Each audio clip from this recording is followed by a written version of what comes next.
कुछ लोगों का ऐसा मानना है कि सत्य से आस्था का कोई संबंध नहीं होता है, बल्कि दूर दूर तक संबंध नहीं होता है। यह बात कितनी गहरी हो सकती है? क्या वास्तव में ऐसा हो सकता है? क्योंकि एक दृष्टि से अगर देखा जाए तो संसार में ऐसे लोग अधिक हैं ना, ऐसी संख्या अधिक है, बल्कि अधिकतर है। ये कह सकते हैं कि सारी सत्य की खोज और पहचान आस्था के माध्यम से ही की जाती है।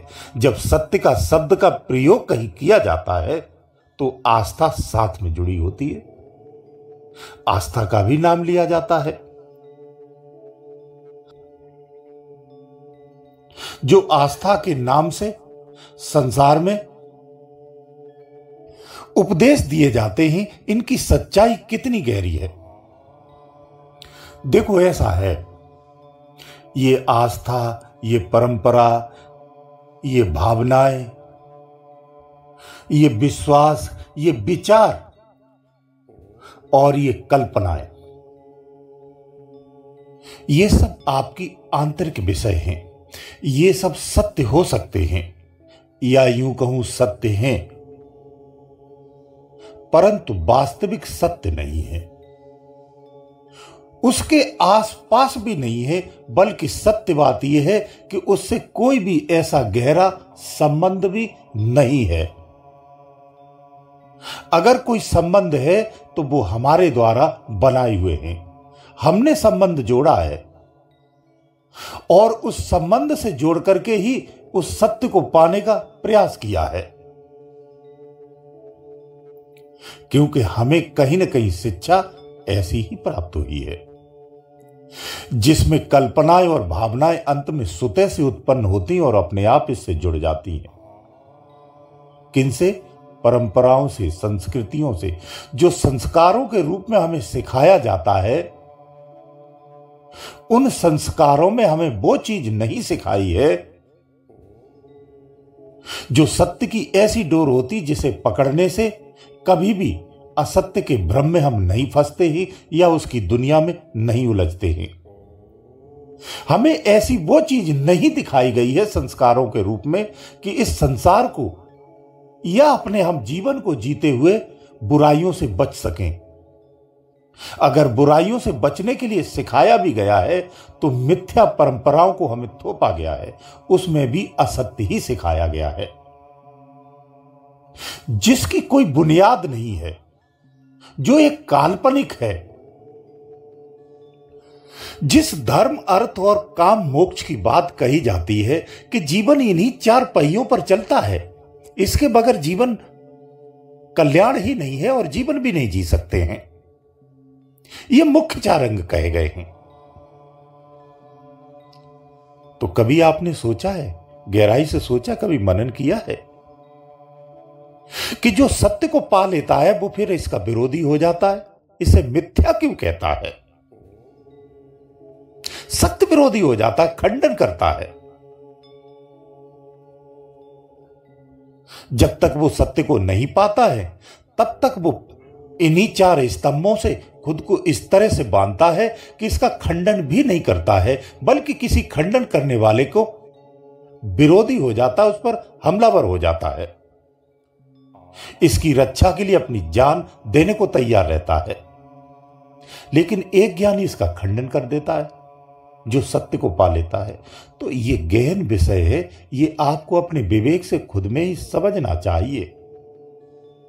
इसके लिए आपको उपदेश सुनने की आवश्यकता नहीं होती है, अपने विवेक से, अंतर मनन से समझना चाहिए। आपको क्षणिक में समझ में आ जाएगा। सत्य को पाने के लिए हमें जिस ज्ञान का और ध्यान का सहायता लेनी चाहिए थी, जिसकी हमें सम्मान करना चाहिए था, जिसका आदर करना चाहिए था, अपने जीवन में अपनाना चाहिए था, उसे न स्वीकार करते हुए हम परंपराओं में, आस्थाओं में, अंधविश्वासों में फंस जाते हैं और फिर इन्हीं में फंस करके हम भावनाओं में और कल्पनाओं में उलझ रहते हैं और उस तरह का ही हम अपना जीवन समझने लगते हैं। इसीलिए हमेशा हम सत्य से वंचित रहते हैं। इन धर्मों को, इन धार्मिक और धर्मों को, परंपराओं को, आस्थाओं को, विश्वासों को, इन सब की इतनी मोटी परत हो जाती है, वो सत्य को ढकने का प्रयास करती है। हम अपने जीवन में अपनी वास्तविक शक्ति को ढक लेते हैं। सत्य यही है। इसलिए सत्य हमारे जहन में होता है, हमारे भीतर में ही होता है। सत्य हमारे पास होता है, हम सत्य के साथ ही जीवित हैं। इस मरे हुए शरीर में हर क्षण जीवित रहते हैं, लेकिन मरे हुए शरीर को हम अपना मान लेते हैं और इसी मरे हुए शरीर में सत्य रखा हुआ है। उस सत्य को कभी भी पूरे जीवन भर नहीं पहचान पाते हैं। मरे हुए शरीर के कर्मों को स्वीकार करते हैं और इसी के कर्मों में ही उलझे रहते हैं। मरे हुए शरीर के जितने भी धर्म हैं, उसे अपना धर्म मान करके अपने सिर पर रख लेते हैं और इसी बोझा में जीवन भर ढोते रहते हैं। इस मरे हुए शरीर में जब तक सत्य रहता है, तब तक ये जीवित रहता है। सत्य के जाने के बाद ये अपनी वास्तविक रूप में यथा स्थिति में आ जाता है। इस भ्रम को हम कभी नहीं तोड़ पाते हैं। यह आस्थाओं को अगर समझना है तो दो तरह से समझ सकते, एक बाहरी आस्था, एक आंतरिक आस्था।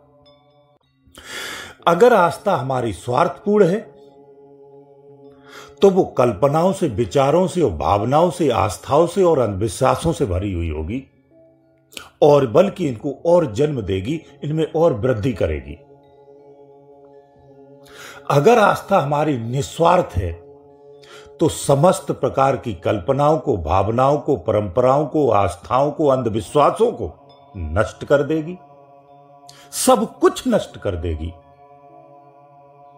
वास्तव में सत्य तभी पहचान सकते हो जब आप पूरी तरह से अपने आप को, शिवत्व की अगर बात कही जाए, एक सिद्धांत आता है।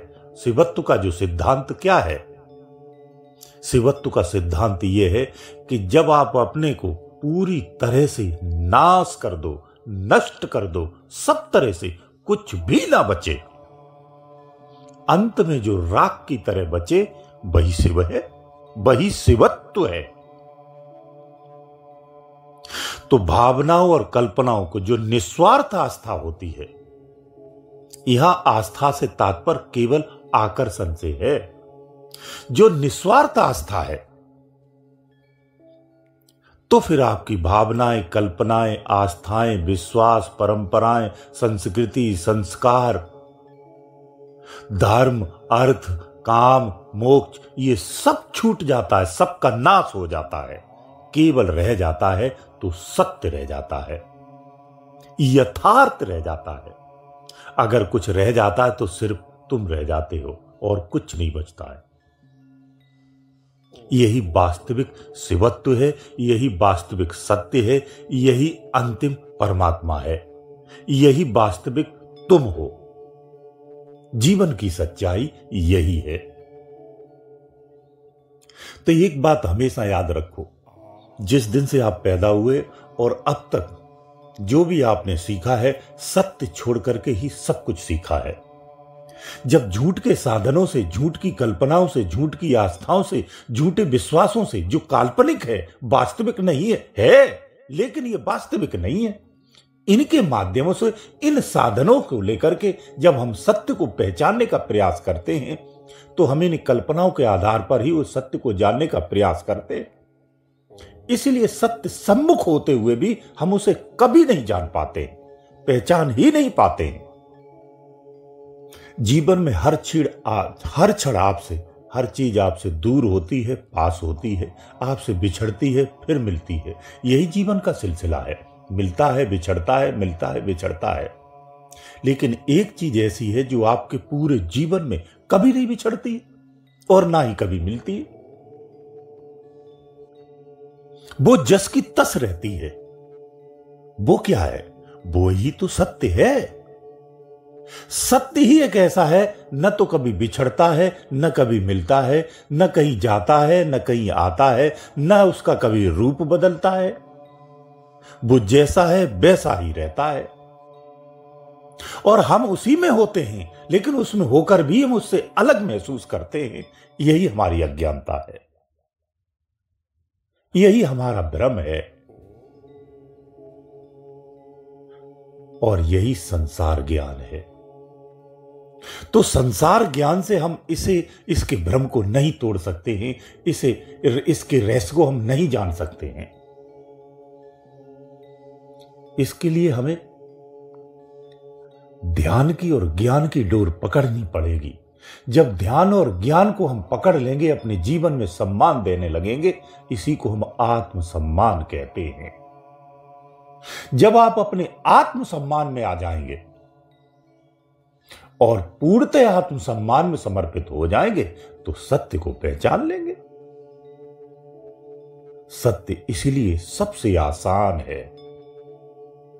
पहचानने के लिए प्रयास कठिन इसलिए होते हैं क्योंकि अज्ञानता से भरे होते हैं, इसलिए कठिन है, बाकी कठिन नहीं है।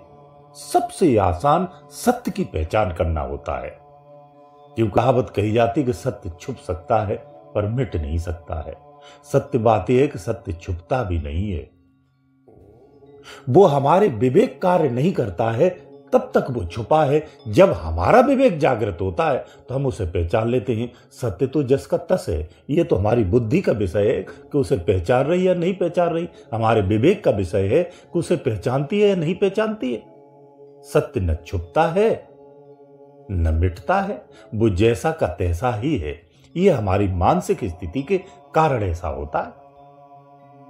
अंतर विवेक जिसका जागृत हो जाता है, फिर उसे संसार का ब्रह्मपूर्ण ज्ञान कभी भी प्रभावित नहीं करता है। वो इससे परे हो जाता है, फिर इसी संसार में आनंद से जीता है। लेकिन संसार की कोई भी वस्तु से प्रभावित कर जाए, सवाल ही नहीं उठता है, कदापि नहीं कर सकता है। तो जो सत्य है वो कहां है? कंदराओं में नहीं है, पहाड़ों में नहीं है, चार दीवारी में रखी हुई एक स्थान पर नहीं है, सर्वत्र है, तुम्हारे हृदय में है। वो ऊर्जा के स्वरूप है। बस इतना ही तो जानना है, जो इतना आसान है और अंदर में ही सब व्यवस्था है उसे जानने की। बाहर में नहीं है, भीतर में है। भीतर की व्यवस्था सरल और आसान है। उस व्यवस्था से उसे आसानी से जाना जा सकता है। जीवन में सिर्फ इतना ही करना होता है। गुरुदेव दयालु।